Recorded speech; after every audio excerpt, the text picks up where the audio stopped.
All right, welcome into SportsBit Betting Insight today, Thursday, August 18th. Pauly and Teddy, big game breakdown. We'll go rapid fire. NFL Week 2 preseason underway.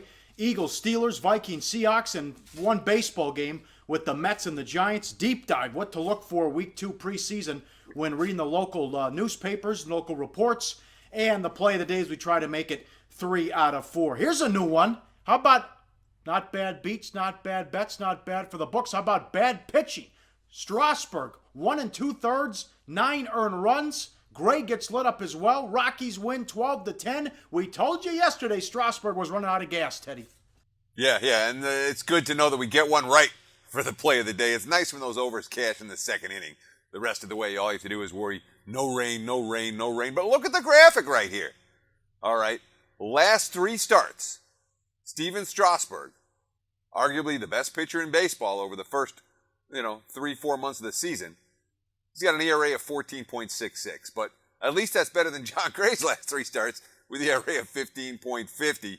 Both guys got lit up. That's what we were hoping for. Cash an over ticket, nice and easy. Yes, bad for the books. An 80-cent move on the Cubbies. They went off a 330 favorite, and for the third straight game, an easy time of it with the Brewers. And Arrieta's $3 today. Yeah. So Laura tagged Jimmy Nelson for the 3-run homer and make it 5-0 in the first inning, and the route was on. At least the good news for the books, even though that was an 80-cent line move on this game, all in favor of Chicago, as the market's looking to fade Jimmy Nelson. He has not been good over the back half of the campaign, but at least the over didn't cash. They scored 5 in the first, and the rest of the way, the two teams combined for only 2 runs. So it could have been a complete disaster for the books. Certainly the Cubs attracting a lot of amateur bettor money in recent weeks. They got the sharp money today, or last night I should say, as well. And that's never a good sign when they win with ease, at least not for the bookmakers. I don't know if it's a bad beat because they blew a 4-run lead, but I think the Giants are a bad bet every night. They got swept at home by the Pirates. They are 9-21 since the break, and we thought most people wrote the Pirates off as a dead team. Yeah, well, look, San Fran, as you talked about, 9-21. That's the worst record in the major leagues since the All-Star break.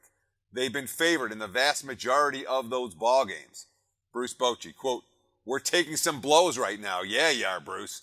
But it's a tough club. It's a resilient club.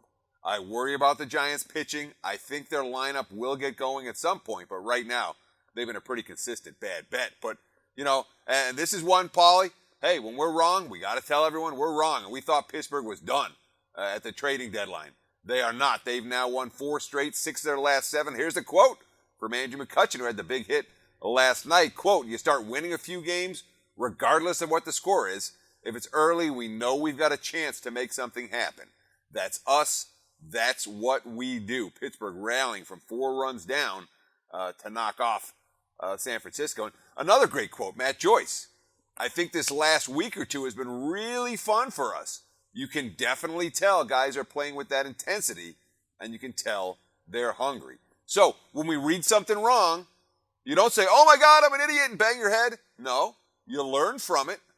You accept your loss, and you take the information that you gained and try to use it moving forward. Pittsburgh, they're not dead. They're live. They're hungry. They're playing with intensity. And the markets aren't really all that excited about Pittsburgh right about now. Something to pay attention to in the weeks and months to come. Give them a lot of credit. 2 out of 3 in L.A., and they swept the Giants. This is a bad beat and a good result for the books as the Indians went off close to $3. Allen blows it in the 9th. They had a 7-5 lead. He gives up a grand slam. I don't know why this guy is the closer, and Miller isn't in there. Yeah. Well, and remember, Cleveland had been bet up from -240 to as high as -290, so it was a very good result for the house. But it's not like Allen got lit up. There was 2 infield singles, there was a walk, there was a bloop, and then Eaton hit the grand slam. You got 1 ball was hit hard off Cody Allen, and he gave up 5 runs as a result of that 1 ball getting hit hard. Indians still with a 6-game lead over the slumping Tigers in the AL Central. Certainly a bad beat if you had Cleveland and laid that big price, but I think the Indians will be just fine. Yep, it's a 7-game lead in the loss column. Here's why SportsCenter for Bettors will work on television, why this show's going to work. Team USA game, quarterfinals. The spread is 22.5 or 23. Who's watching that game with 3 minutes left? They are up 24 with 50 seconds, and they have the ball. You got to watch every possession, right? Harrison Barnes, take him off the milk carton. He hits a 3. They win by 27. That came down to the final minute to decide the point spread. You had to watch that. And that's the key point. Nobody's watching blowouts. I shouldn't say nobody, but not many are watching blowouts, whether it's a college football game, whether it's the NFL, whether it's Olympic basketball. Somebody's up 20 with a minute left. It's not really must-watch TV unless the point spread is in doubt, the total is in doubt, the second half spread is in doubt. Something like that gets the attention of viewers. And you know what? I'm with you, Paul. I'm convinced that the SportsCenter for Bettors, we're calling it SportsBit here because we can't use SportsCenter because it's trademarked, but it is a SportsCenter for Bettors every single day.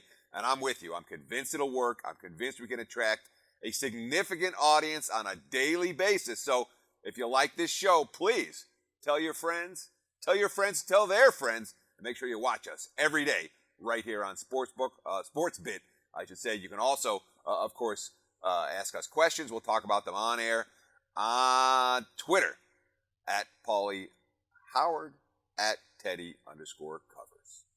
All right, yes, you got it. Where's one note we'll pass on. We'll go quick with this. Get ready for the Hard Rock Stadium. Hard Rock International's bought the naming rights to the new rebuilt Dolphin Stadium in a multi-year deal, meaning Hard Rock Stadium will kick off the football season in September. Maybe. More on that in a second. Also means the world of pop culture and social media that Sean Connery's greeting from the 96 movie Welcome to the Rock will be back as they'll be host to the Dolphins and University of Miami Hurricanes, Teddy. Well, let's see. It's been Joe Robbie Stadium. It's been Pro Player Stadium. It's been Dolphin Stadium. It's been Dolphin Stadium. It's been Landshark Stadium. It's been Sun Life Stadium. None of those are anywhere near as cool as Hard Rock Stadium. I mean, this is a name. Hard Rock Stadium is cool in a way that the Edward Jones Dome never could be. You know what I mean? That being said, we're talking about a $500 million renovation. The reports I've read is that the stadium is still going to be one of the worst in the NFL after renovation. Of course, the Dolphins have suffered from subpar facilities for pretty much a generation right now. Of course, what if it isn't done for the first game, Paul? That's something that bettors have to be worried about. But this is the key point here. Can you remember half of the stadium names? I mean, not even close. So I wonder, now, are naming rights really worth anything for companies that shell out the dough to get them? Not many of them. Hard Rock Stadium, that one's cool. That one will notice. T-Mobile Stadium in Vegas, hey, they're a dime a dozen. There's multiple reports that it's not going to be ready in time. I know Hank Goldberg had that report as well. The Miami Hurricanes are already talking to Orlando about moving some of their games. The Dolphins do start out on the road. Week 3, they're at home, but they've already moved a preseason game to Orlando as well. Big game breakdown up next. We'll start in the NFL with 2 games, and we'll get to the Mets and the Giants on SportsBit. Betting insight today on SBRpicks.com.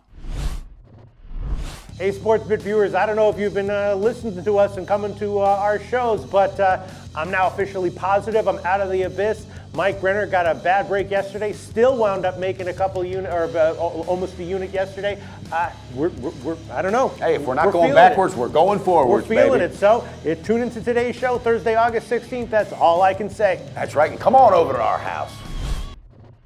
Back on SportsBit, time for Big Game Breakdown. As always, live on sportsbookreview.com. NFL, both of these games are on NFL Network. NFL week preseason week number 2. Eagles and the Steelers. Steelers at home 3, 39.5. Mike Tomlin has not cared about the preseason in a long time, and he won't hear. No Roethlisberger, no Bell, no Brown, no Williams on offense. Tomlin 2-12 straight up. His last 14 in the preseason, 8 losses by double digits. No Roethlisberger means more time for Landry Jones. Yeah, well, the key, I'm not so worried about Landry Jones. What I'm worried about is what's behind Landry Jones. There'll be plenty of Landry Jones times here. He'll play the majority of the first half. But Dustin Vaughn is the only other QB on the roster that's ready to go for Thursday night. He's basically a non-prospect from West Texas A&M. How do I phrase this politely? He crashed and burned in previous preseasons with the Cowboys. All right. I don't know how he got stuck, how he found a spot on another roster. He's not ever going to be an NFL quarterback or a starting NFL quarterback or a backup NFL quarterback. Dustin Vaughn's a guy that comes in in the preseason hangs around for a while. But certainly, when you think of extended playing time for Dustin Vaughn, you're not expecting the Steelers to light up the scoreboard. No, and the Eagles will play Bradford and starters into the second quarter, then Chase Daniel at least for a while. Peterson said Bradford and the first-team offense will stay on the field through the first quarter and maybe even the second. But something we talked about earlier, Teddy, these got to play with a shuffled offensive line with the Lane Johnson looming suspension. Plus, that offensive line was horrendous in the Tampa Bay game. Again, 2 passing first downs for a game, 2.8 yards per play. That was Philly. They won and covered. You're not going to find many teams winning and covering in the NFL this year with 2 passing first downs and 2.8 yards per play. You talk about the changes and the shuffling on the offensive line. Left guard Alan Barber moving over to right tackle. The rookie Isaac Sumalo is going to left guard with the first string team offense. And obviously this was an offensive line that the first stringers didn't play well.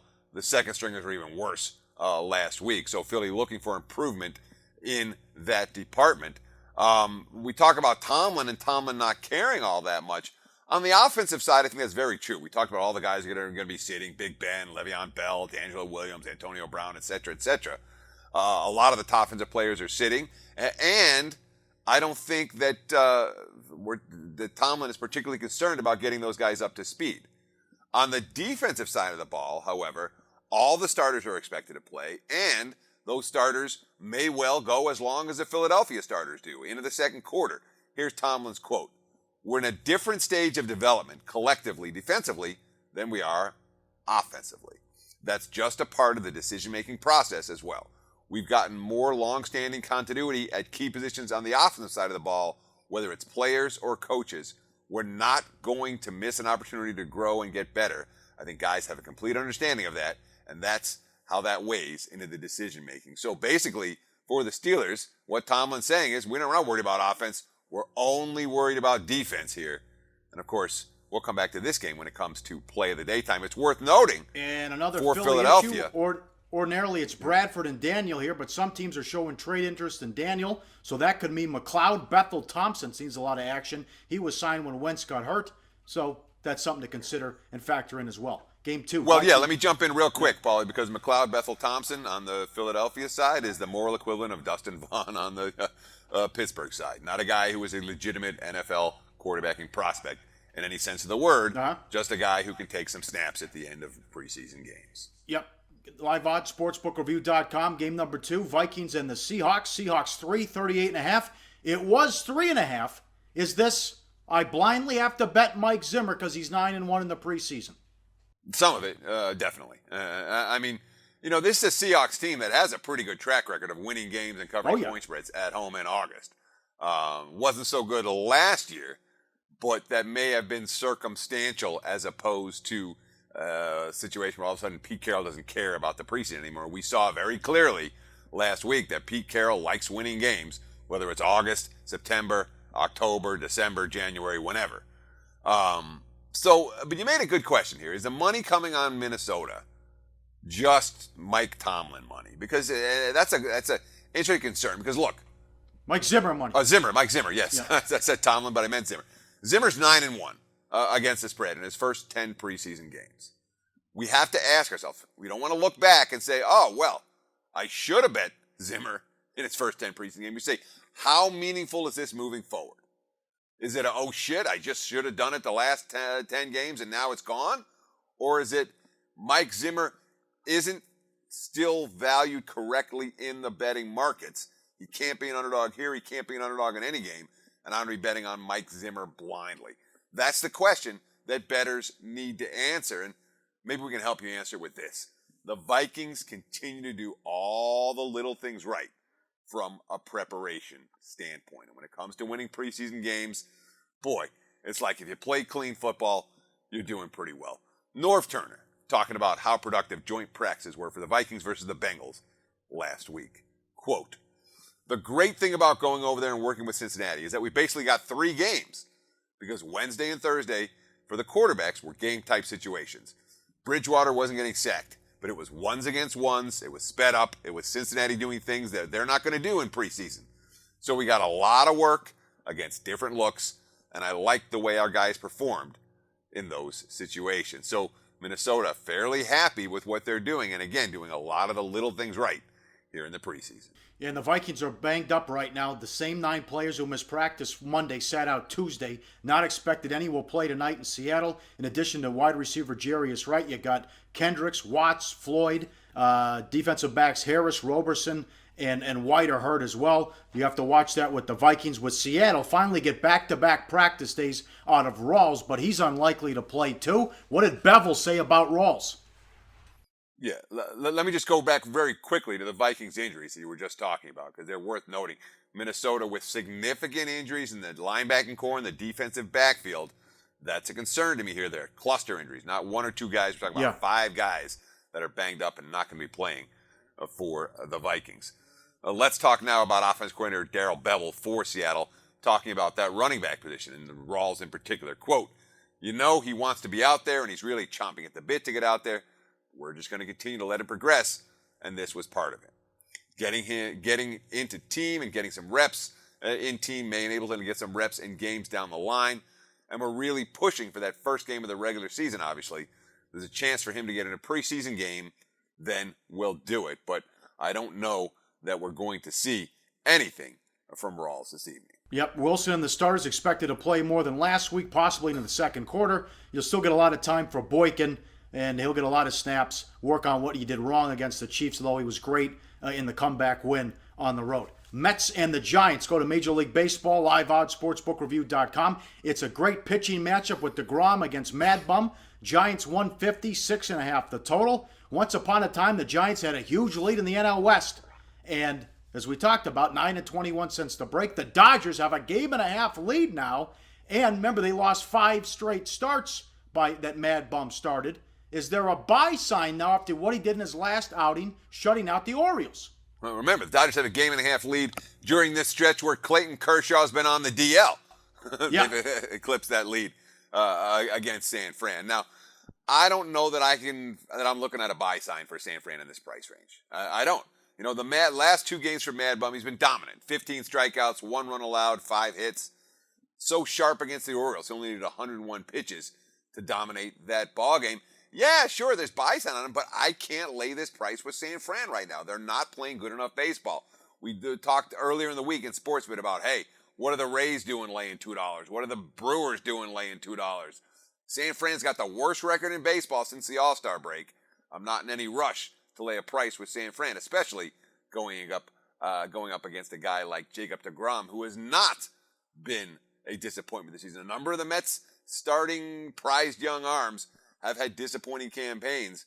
deGrom's not one of them, Pauly. Hard for him to keep getting better, but he has. If you look at this graphic, innings pitched the last 3 years in ERA 2.69 to 2.54 to 2.30, and you see the innings pitched. No signs at all of wearing down. Last 4 starts, 27 2/3. Throw that graphic up as well. 2 runs, 19 hits, 5 walks, 26 strikeouts. The Mets are slumping too.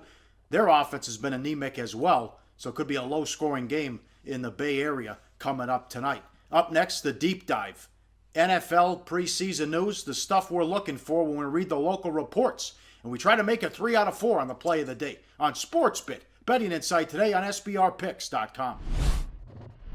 Hey guys, it's that time of year again, football season. And with that, here's a message from our favorite prick. If you like Captain American football, there's 50,000 dead presidents on the line in this year's Beat the Prick contest. In case you ain't fucking guessed, I'm the prick. Click on the link below for more info. I'm ready to stomp some ass. This is going to be my best performance yet. So join today. It's free, you fucking squares. Wrap it up on SportsBit, Pauly and Teddy. Here we go, deep dive, things we look for with the notes preseason week number 2 when we go through the local reports. Let's start in Cleveland, Teddy, with Austin Davis. He's got the concussion. Yeah, and basically the point of today's deep dive is to break down exactly what the betting markets are focusing on. We've talked a lot about the theory. Here's how you put that theory into practice. So let's start in Cleveland. How's this number going to move? This number is going to move based on the status of Austin Davis. Right now, it does not look like Davis is going to go for the Browns. And you say, well, who cares about Austin Davis? Who's Austin Davis? Austin Davis is a capable backup quarterback for Cleveland. Now, their offensive line is lousy. Their wide receiving core is lousy. If you have a capable quarterback, you have a chance to move the football. If you don't have a capable quarterback, and if Davis is out with that concussion, and remember, Cleveland's offense stopped once Davis left the game in week 1, well, now we're talking about Cody Kessler. And Kessler, let's call it what it was. He was god-awful last week. Hugh Jackson's quote, he'll learn from it and grow from it. He probably will. That being said, I don't know that's going to happen overnight. I don't know that's going to come this week. The Davis injury status will affect the point spread. Pay attention during the day on Thursday to see exactly what his status is going to be. If he's out, we're likely to see Atlanta money, and perhaps a lot of Atlanta money between now. Geno Smith followed Fitzpatrick last week, and Bryce Petty played the final 5 series. How much playing time for Hackenberg with the Jets? Early indications, probably that Hackenberg's going to get too much playing time to actually bet on the Jets. He has not had a good camp. All the reports about Christian Hackenberg, they like his attitude, they like his mentality. They say he's a bright kid. They say he's got all the physicals. The intangibles aren't there yet. The throws aren't getting there yet. It has not been a particularly good camp for Hackenberg. He didn't play at all in week 1. So we're expected to see ample time for Christian Hackenberg to get on the field in week 2. And that also could mean that we're not going to see much Bryce Petty. And Petty's been a pretty good preseason quarterback for the Jets. So I was wondering, the first indication, looking at that Redskin-Jets line, why are the Skins laying the hook? Washington didn't do much on offense last week, but that hook is based on the fact that Christian Hackenberg is likely to get extended playing time in the second half of this ballgame. And it's also worth noting, we talked about it a little bit earlier in the show.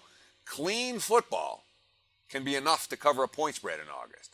The Redskins last week, they gained 234 total yards at only 4 yards per play.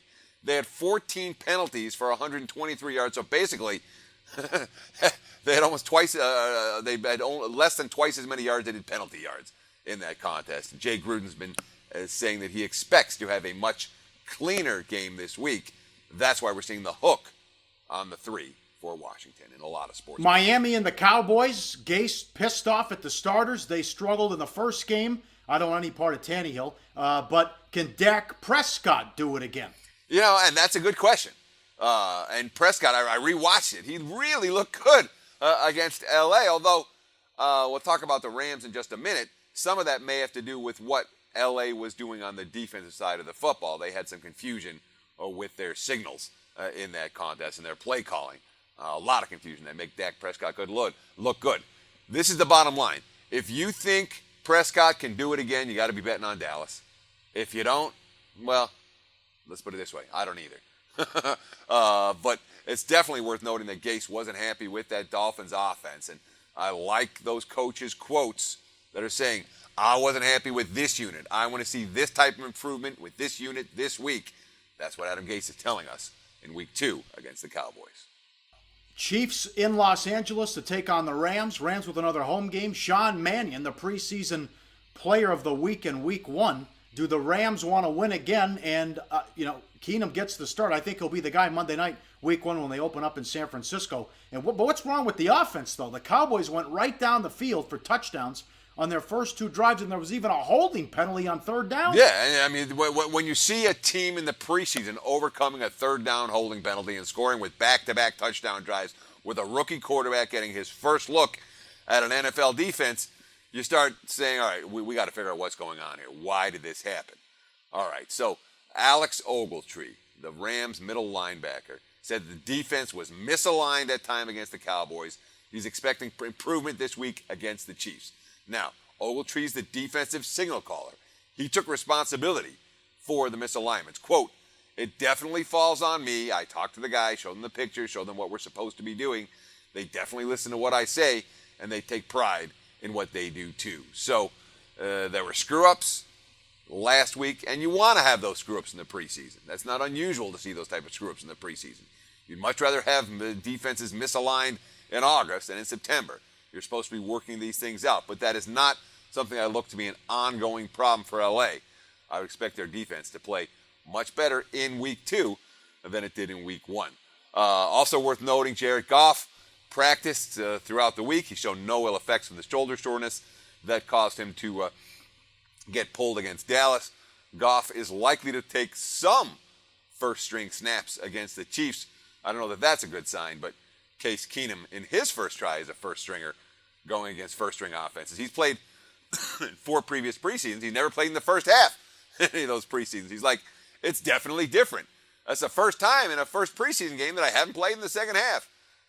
That being said, when he left the game, his team was down by multiple scores, so I'm not sure that you did anything right, Case Keenum, but good for you. You're playing in the first half of a preseason game. Won't last long. Goff will be starting this team in fairly short order. I hope not. I think that'd be a bad move. They had a winning record in there last year when Keenum started, and you at least want to win some games your first year in Los Angeles. 49ers and the Broncos. Defensive coordinator Wade Phillips had to answer a lot of questions from people about did he overdo it blitzing the Bears quarterbacks, and he got ticked off and even went to Twitter. Yeah, he sure did. So Phillips is taking heat because Denver was supposedly blitzing too much against Chicago. And one thing that we didn't talk about in our preseason how-to is you want the coaches that blitz on defense, and Denver will continue to send 4 or 5 rushers. But he had a little Twitter rant where he's going, look, 5 of the Broncos sacks were on 4-man rushes. The other 2 sacks were on 5-man rushes. None of the sacks were on actual blitz.